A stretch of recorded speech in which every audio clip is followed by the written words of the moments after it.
Welcome to the deep dive. You've brought us, well, quite a set of sources today.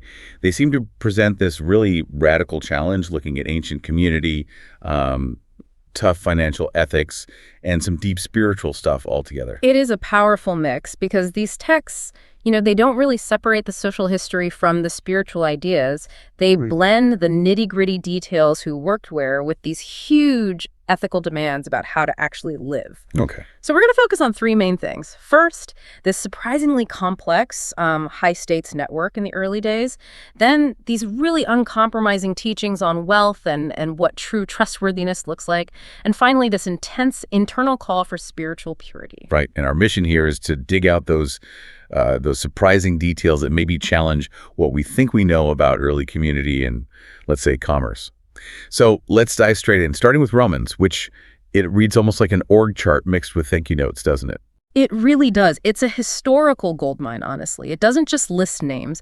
It gives specific roles, often high-risk roles, to people. It shows the real danger involved, the depth of commitment.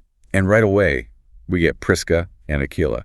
Described as co-workers, yes, but then this incredible detail. They risked their necks for the author. I mean, that's serious. That's not just helping out. Absolutely. It elevates them immediately, not just assistants, but crucial, frontline people. And think about the structure, too. The church at their house met there. Ah, right. So their home was the actual infrastructure. If they risked their necks, they weren't just risking themselves, they were risking the whole local gathering place. That makes sense. And what's striking is just how many different people, different kinds of leaders are recognized here. It makes it hard to think this was some kind of monolithic movement. We meet Mary, specifically mentioned for having worked hard. That sounds like real physical or maybe administrative effort. Yes, a specific recognition of labor. And then you get what's maybe the most surprising bit for many people today, Andronicus and Junia. Okay. They're relatives and also fellow prisoners, so they shared real suffering. But the kicker is how they're described. Explicitly prominent among the apostles. And they were in Christ before me, before the author. Let's just pause on that for a second. Prominent among the apostles. Today, that sounds huge, especially including a woman, Junia. What does that label really tell us about recognizing female authority back then? It tells us it happened, and at a high level. This isn't just a hello to a helpful person. It's acknowledging an office, authority within the network. It shows this network was diverse, recognizing female leadership right at the top, at the foundation, which, really pushes back against some common assumptions about strict social hierarchies back then. Yeah, definitely. And the social reach seems, well, wider than expected, too. It's not just a hidden, marginalized group, is it? We see connections reaching into, what, high society, civic roles? Exactly. You've got Tertius, who actually wrote the letter down, Gaius, who hosts not just the author, but the whole church, so likely a person of some means. Okay. But the really eye-opening one is Erastus.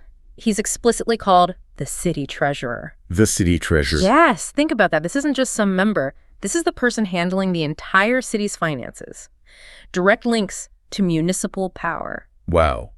That suggests a level of, integration, or at least connection. Yeah. Into the civic structure that you don't always associate with these early groups, especially if they face persecution. It's a real cross-section, people risking their necks in house churches. Yeah. The guy managing the city's money. And holding that kind of diverse group together, from a city official to someone who'd been imprisoned for the cause, requires real unity. That's probably why it ends with greet one another with a holy kiss. It signifies this deep, embodied communal bond cutting across social status. And this whole network, this structure, they frame it as the revelation of the mystery kept secret for long ages, but now manifested. The network itself is the revealed plan in action. Okay, so we have this picture. Sophisticated network, diverse, high risk, connections everywhere. But now, a major pivot. Section 2 brings in this huge ethical challenge about how this network, including people like Erastus the treasurer, should handle wealth. And these teachings, they seem really counterintuitive. They really force you to reconsider what success even means, what value is, what trustworthiness actually entails. Let's start with that paradox from Luke's gospel. The instruction to make friends for yourselves with dishonest wealth so that when it fails, you will be welcomed into eternal dwellings. Okay, wait. Make friends with dishonest wealth. How are we supposed to understand that? It's a profoundly radical statement, isn't it? When the text talks about dishonest wealth or mammon, It's suggesting that the whole economic system of the world, the way money works, is, well, inherently compromised, maybe even corrupt. So the money itself isn't neutral in this view. It seems not. It's tainted by the system it's part of. The insight, I think, is that you have to use this compromised, temporary thing, money, for an eternal purpose. Wow. Use the fleeting tool to build relationships, community, things that last beyond the money. It's like an ethical investment strategy for eternity.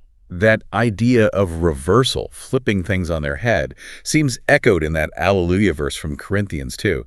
Christ, though rich, became poor, so that through his poverty you might become rich. The whole definition of rich and poor gets inverted. Exactly. And this leads right into the core idea about integrity, presented almost like a test, a trust test. The argument is pretty simple, but demanding. Okay, tell us about this trust test. It's about scale. If you're trustworthy in very small matters, like the tiny day-to-day handling of money, then you'll be trustworthy in big things. But the conclusion is blunt. If you can't handle dishonest wealth, this temporary earthly money, ethically, well, you just can't be trusted with true wealth, real lasting spiritual resources. The test is always on the small stuff. So the value isn't how much wealth you handle, but the character of the handler.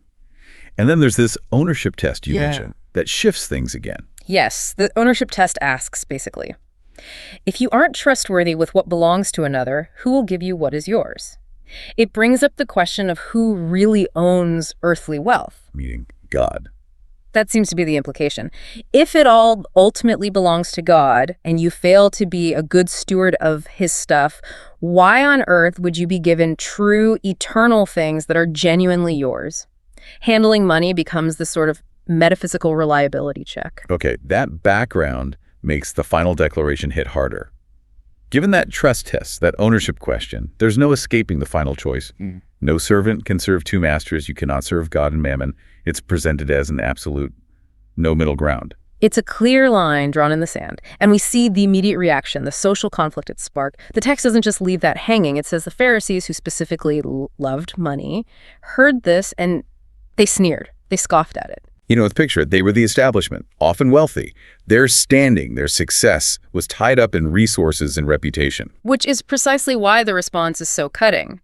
Jesus essentially says that kind of external validation is worthless from a divine perspective. He concludes that the very thing they value, what is of human esteem, the stuff they sneered to protect, is actually an abomination in God's sight. Wow, an abomination. Yes, the things the world prizes most can be the very things blocking spiritual reality. That powerful statement about human esteem being an abomination is a perfect bridge to our third section, isn't it? Moving from the external fight mammon versus God, reputation versus reality, to the internal focus, the state of the heart. Let's pivot there to this intense call for purity and zeal. Right. This is where the struggle moves inward. The reflection piece uses that really vivid analogy. The heart as a sacred space, like a temple where God dwells in holiness and love. And keeping that temple holy requires, well, not just tidying up. It requires zeal. That quote from Psalm 69, "Zeal for your house consumes me." It suggests this fierce burning energy is needed for internal upkeep, not just casual effort. And think about what that zeal is directed against. If the heart's a temple, what are the things cluttering it up today, like the money changers in the original story? Okay. The sources point to things like selfishness, pride, sin. The call is for a kind of Christ-like cleansing, turning over those internal tables. It sounds, frankly, like a potentially painful but necessary spiritual demolition job. So we have to actively use that zeal to clear out the very things that the external world, the pursuit of money, the pursuit of human esteem tells us to accumulate and protect. Yeah. That feels like a constant tension. It absolutely is. And that's why the reflection asks that very practical question. What's one concrete step you can take today to purify your heart, to make it a worthy dwelling place? It connects the big ethical demands we just talked about right back to your immediate personal actions. And if we see that inner cleaning as preparing us for something bigger, maybe, we can broaden back out to pure devotion. Which brings us to Psalm 145. Exactly. The purification makes sense because the one being worshipped is described as having unsearchable greatness. Great is the Lord and highly to be praised. His greatness is unsearchable. That sheer scale, that limitless reality, it just dwarfs any earthly wealth or reputation we might cling to. And the psalm also reminds us this isn't just a private thing. It's communal, generation after generation, connecting back to that network idea from Romans. Generation after generation praises your works. The individual heart cleansing feeds into this bigger, ongoing communal act of praise. Precisely. The individual work being trustworthy in the small matter of your own heart enables you to join in the great matter, proclaiming this unsearchable greatness together. Okay, let's try to bring this all together then. We started with this surprisingly functional, early, community, diverse, risk-taking with city treasurers and prominent female apostles. Yeah. Then we hit the really tough ethics of wealth. Trustworthiness tested on the small stuff, the dishonest wealth, with the goal of leveraging the temporary for the eternal. Yeah, their radical reevaluation. And finally, this intense internal demand for purity, using zeal to cleanse the heart, making it ready for something of unsearchable greatness. And the synthesis seems clear. These sources, together, force a radical choice between external status and an internal condition. They essentially say external achievements, high office, wealth, what people think of you are, well, ultimately secondary. Maybe even dangerous if the internal temple, the heart, is cluttered with the wrong things, like pride or selfishness. It really does frame it as a choice, external applause versus internal integrity. So here's the final thought for you, the listener, to take away, playing on that contrast between the world's measure and the divine one. If pursuing external reputation and financial security, the things the Pharisees loved and sneered to protect, if that pursuit directly blocks the internal cleansing needed to make the heart a worthy dwelling place, what's the equivalent risk you need to take today? That's the question. What needs to be risked? Prisca and Aquila risked their actual necks for the external network. What might you need to risk? Maybe reputation, maybe comfort, maybe some form of security to prioritize cleansing the inner temple. What external loyalty might need cutting so you can truly serve only one master? Something to think about until our next deep dive. We'll catch you then.